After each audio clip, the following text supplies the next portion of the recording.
Et bonjour à tous, on se retrouve aujourd'hui pour les résultats d'Euro du 5 octobre 2020.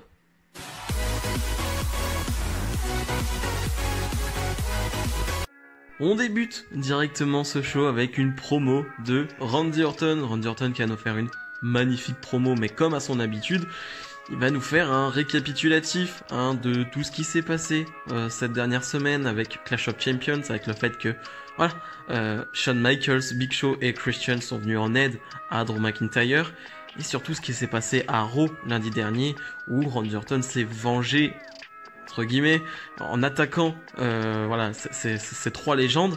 Et il va parler de tout ça, et il y a 2-3 trucs sympas. À un moment donné, il va dire quand j'ai éteint la lumière, j'ai vu avec ma vision nocturne, j'ai vu Christian, et je lui ai dit, dis bonjour à Edge.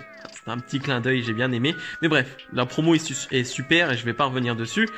Moi, ce que je veux revenir, c'est que Randy Orton fait partie des meilleurs promo guys de la WWE, en tout cas de cette année 2020.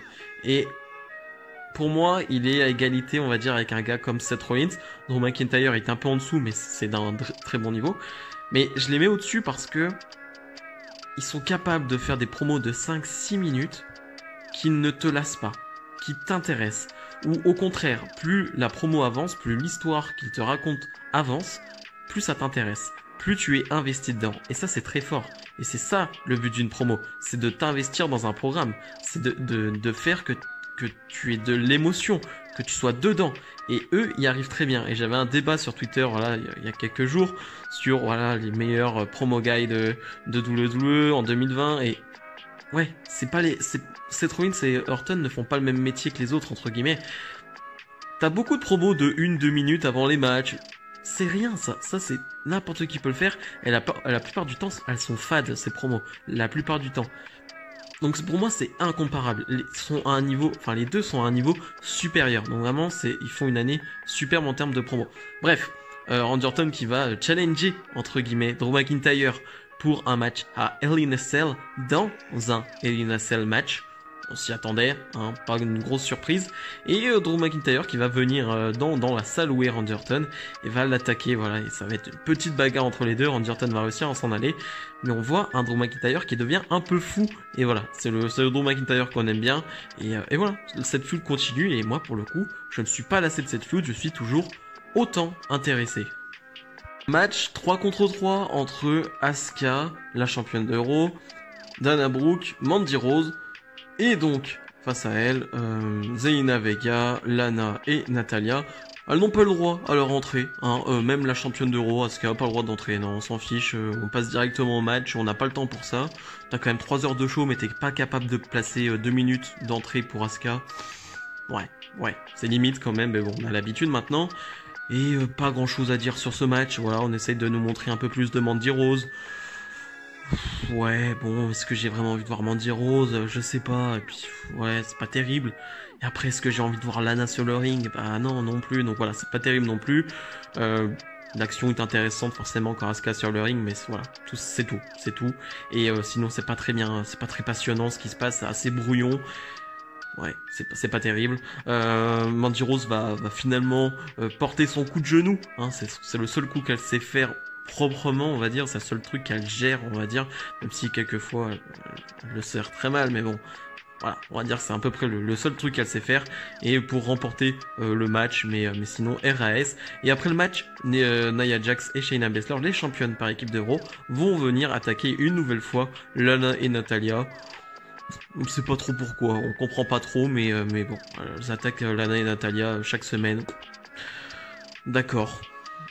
Murphy et Rollins sont sur le ring avec un Murphy qui veut des excuses de la part de Seth Rollins, pas des excuses pour lui mais pour Aliyah, parce que Seth Rollins a partagé les DM que Aliyah et Murphy se sont envoyés, donc ça a pas trop plu à Murphy. Et Rollins qui va, comme d'habitude, avec une super attitude, super promo, encore une fois, Rollins, dire moi je suis le Messiah, toi t'es le disciple, Messiah, disciple. Voilà, c'était cool, c'était court, et on enchaîne directement avec un match, ces deux-là, face à Dominic Mysterio et Humberto Carrillo. Et voilà, les deux vont attaquer Rollins et Murphy avant le match. Et il y a une prise que j'ai adorée de la part de Dominic Mysterio. Voilà, il va tourner autour de son adversaire comme son père le fait si bien, mais enchaîné avec un Russian leg sweep. J'ai adoré, vraiment adoré cet enchaînement très fluide, très rapide et qui me fonctionnait très bien et qu'on n'avait pas vu du côté de Dominic Mysterio. Donc petite nouveauté, j'ai bien aimé. Le match est plutôt court, de ce qu'on voit c'est cool, c'est très cool ce qu'on voit, mais c'est très court. Ça va se terminer assez vite avec un gros contre de Murphy. Humberto Carrillo va sauter depuis le coin du ring et Murphy qui va lui mettre un gros coup de genou magnifique, vraiment superbe, c'était vraiment très très beau et donc Murphy va donner la victoire à son équipe, mais Murphy va s'en aller, voilà, il va pas célébrer avec Rollins. Toujours des tensions entre les deux et voilà, on sait pas où ça va aller, mais c'est très tendu entre ces deux là. Kevin Owens Show, présenté donc par Kevin Owens qui va revenir sur l'attaque du Fiend, voilà, ce vendredi à SmackDown. Il va dire que voilà, comme l'a dit Alexa Bliss, comme le dit tout le monde, tu changes un peu quand le Fiend te touche et voilà, tu deviens un peu différent. Et il le sent lui qu'il est un peu bizarre et voilà, mais il veut appeler le Fiend.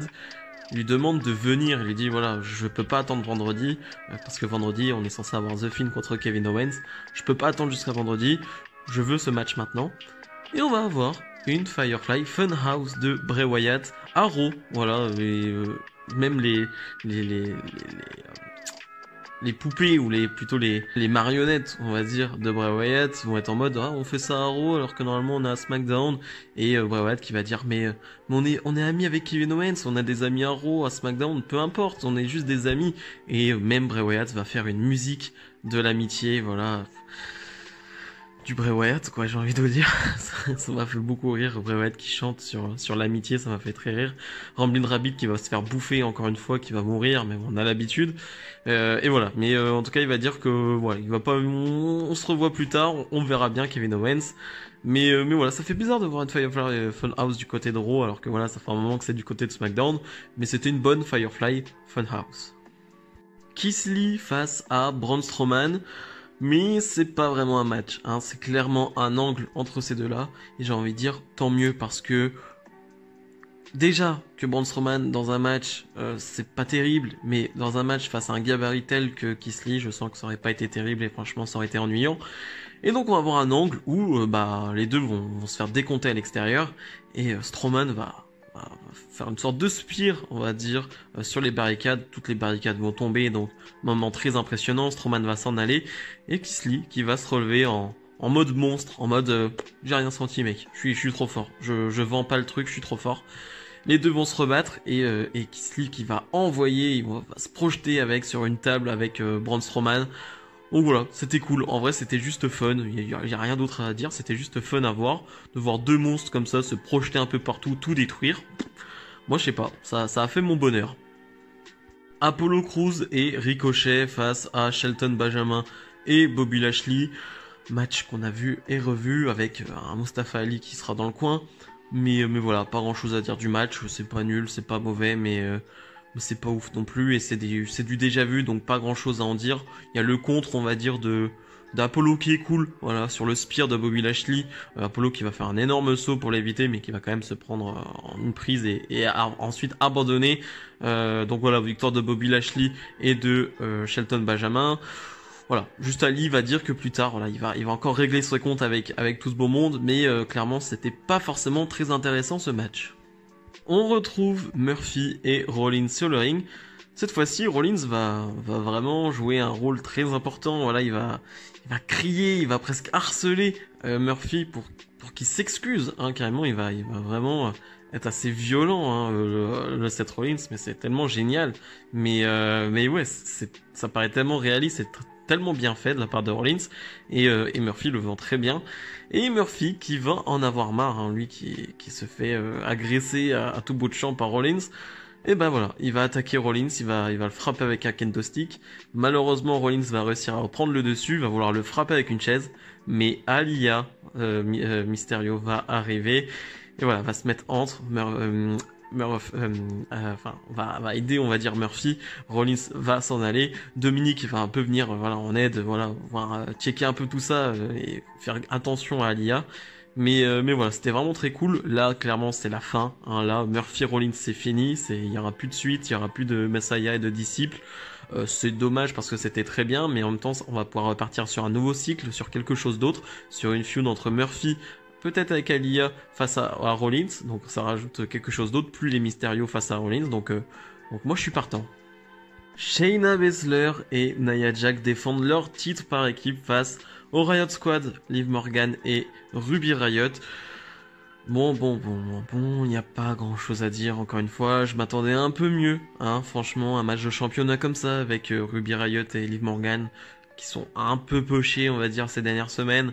Voilà, je m'attendais un peu mieux, mais on a vraiment une grosse domination de Nia Jax et Shayna Baszler, et ça met un rythme horrible dans le match, surtout quand Nia Jax est là, je suis désolé, mais Nia Jax est terrible dans ce match. Elle est vraiment terrible en termes de timing, de tout, de positionnement, d'acting même, d'attitude. Bref, je n'aime pas Nia Jax, mais dans ce match, elle n'a rien fait pour que je l'aime bien. Donc vraiment une terrible Nia Jax. On va avoir un mini comeback du Riot Squad, mais vraiment très très mini.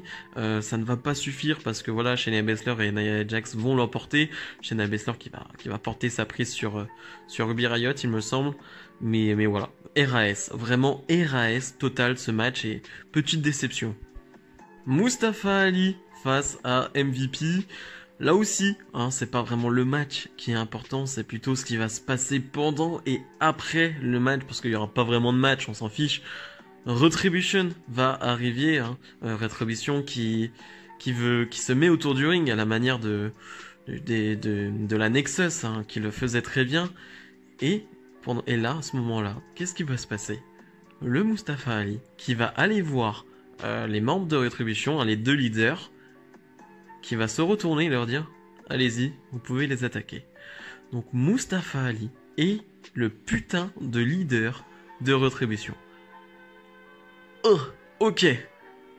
Alors pour le coup, je m'attendais à beaucoup de choses, mais pas à ça. Vraiment, je m'attendais pas à ce que Ali soit le leader de Retribution. Je sais pas s'ils vont le faire en mode Ali était le hacker et il y a un truc avec Retribution. Je sais pas s'il y aura un lien. Je sais pas, ça pour le coup je sais pas, mais voir Ali en leader de Retribution, je trouve ça très très bien. Je sais que voilà, Retribution n'est pas aimé par beaucoup, moi j'ai pas aimé tout ce qu'ils ont fait, mais moi le fait qu'ils aient des masques, ce genre de trucs, j'ai plutôt apprécié, je crois que je suis l'un des seuls, mais là avoir Ali en leader de Retribution, ça met un petit coup de frais, ça change la donne je trouve, même pour Ali. Ali c'est clairement un tournant dans sa carrière. Peut-être pas abusé non plus, mais c'est un tournant quand même. C'est quand même un petit tournant. On va le voir en tant que leader d'un clan. Enfin, Ali, il n'est pas réputé pour avoir un charisme énorme, pour être excellent en micro. C'est pas vraiment ses capacités et ses qualités. Mais là, on va vraiment voir ce qu'il donne en tant que leader d'un groupe qui est censé être menaçant, un groupe de heal. Donc ouais, j'ai hâte de voir ce que ça peut donner. J'ai hâte de voir Ali dans ce rôle et vraiment une bonne surprise pour le coup. Le main event, un 3 contre 3 entre Randy Orton, Robert Roode qui a fait son retour la semaine dernière et Dolph Ziggler, donc face au Street Profit et au champion de la WWE Drew McIntyre. C'est 10 minutes de match, quelque chose comme ça. Bon, le début, pas très intéressant, le milieu, pas très intéressant non plus, du vu et du revu, et c'est pas très dynamique, hein, tout ça, c'est un peu lent, un peu longuet. Mais par contre, voilà, les 2-3 dernières minutes sont très cool, c'est vraiment tout ce qu'on veut, avec des enchaînements, avec des Claymore en veux-tu en voilà, des superbes sauts de Montez Ford. J'ai même eu, à un moment donné, une envie d'avoir un frog splash de Montez Ford avec son amplitude, avec la hauteur où il va, contré en RKO à Townware. Ça pourrait être d'une beauté, vraiment. Surtout s'il le fait en se retournant, là, vous savez, il fait sa rotation en plein air. Ça pourrait être tellement beau. Je donne une idée comme ça, hein, franchement, mais ça pourrait être génial. Ça pourrait être magnifique. Mais bref, en tout cas, la fin de match est cool. Un Orton qui n'en fait pas beaucoup dans ce match, hein, vraiment. Et un Drew McIntyre qui veut faire le ménage en fin de match, mais qui va se faire surprendre par Randy Orton et prendre le tombé final. C'est Drew McIntyre qui prend le tombé par Randy Orton. Donc victoire de Orton, Ziggler et Roode. C'était un peu prévisible cette fin quand même, avec Orton qui allait porter son RKO pour finir. voilà, c'est pas terrible, c'est pas terrible. Et je trouve que Drew McIntyre prend pas très bien les RKO, hein. Il les vend pas très bien les RKO, je trouve. J'ai connu mieux en termes de RKO. Ouais, j'aime pas trop comment il le vend le RKO, donc voilà, c'est un petit détail, mais voilà, mais le main event est sympathique, mais le résultat et le final du match était assez attendu, donc assez prévisible. Bilan de ce Raw, c'est un peu le néant. C'est vraiment le néant. Y a rien, y a vraiment rien. Y a Ali avec Retribution qui est le moment marquant de Raw et qui est le seul moment intéressant, clairement, où tu fais ok, c'est pas mal ça. Ça c'est pas mal. Ça j'ai envie de voir la suite. Sinon le reste c'est du vu et du revu, c'est du réchauffé et c'est pas forcément des bons matchs hein, pour le coup en plus. Hein. On n'a pas de match très intéressant dans ce Raw qui te donne envie de t'investir dans le match ou je sais pas quoi. Non, il y a rien, il y a vraiment pas grand chose. Donc un Raw assez décevant, vraiment, faut le dire le mot, assez décevant ce Raw et j'ai pas pris énormément de plaisir devant ce show. Comme d'habitude, si vous avez aimé cette vidéo, n'hésitez pas à lâcher le petit pouce bleu et à vous abonner, bien sûr. Nous, on se retrouve dès jeudi pour la review de NXT. Salut, salut!